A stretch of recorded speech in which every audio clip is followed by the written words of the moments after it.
अदालतों से इस समय अजीब अजीब फैसले आ रहे हैं।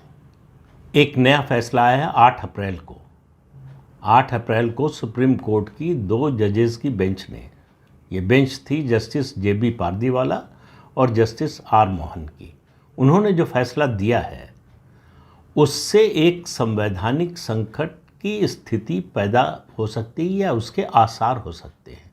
दूसरा, इस बात पर भी एक विवाद खड़ा हो सकता है और इस बात को लेकर प्रश्न खड़े हो सकते हैं कि जो शक्तियों का बंटवारा है कार्यपालिका, विधायिका और न्यायपालिका के बीच में, क्या उनको फिर से रिविजिट करने का समय आ गया है। जिस तरह से सुप्रीम कोर्ट कार्यपालिका और विधायिका की शक्तियों में हस्तक्षेप कर रहा है, जिस तरह से वो लगातार इंक्रोचमेंट कर रहा है उनकी शक्तियों का, उसके बाद ये सवाल और ज़्यादा मौजू हो जाता है और ज़्यादा प्रासंगिक हो जाता है। ये फैसला पहले तो जान लीजिए कि किस बारे में है। आपको मालूम है कि तमिलनाडु के गवर्नर और तमिलनाडु की राज्य सरकार के बीच में लंबे समय से एक विवाद चल रहा था कि विधानसभा से जो प्रस्ताव पारित हुए यानी विधेयक पारित हुए, उनको गवर्नर ने रोक रखा था और लंबे समय तक रोकने के बाद राष्ट्रपति को भेज दिया। राष्ट्रपति के यहाँ से भी कोई फैसला नहीं हुआ। अब देखिए, जो गवर्नर है वो विधानसभा का विधायिका का हिस्सा होता है।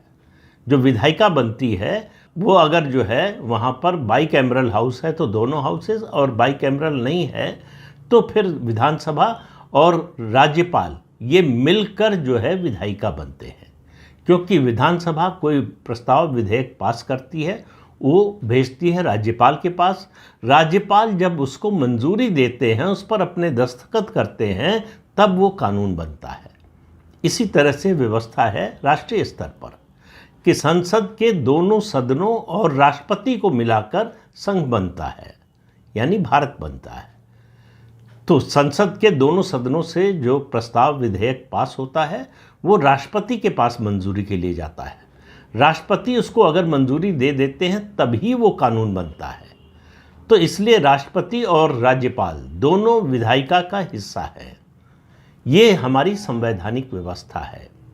संविधान में एक अनुच्छेद है 143 जिसमें ये अधिकार है राष्ट्रपति को कि कोई संवैधानिक मामला हो, कानूनी मुद्दे पर कोई संवैधानिक मामला बनता हो अगर, तो राष्ट्रपति उच्च न्यायालय से उस पर सलाह मांग सकते हैं।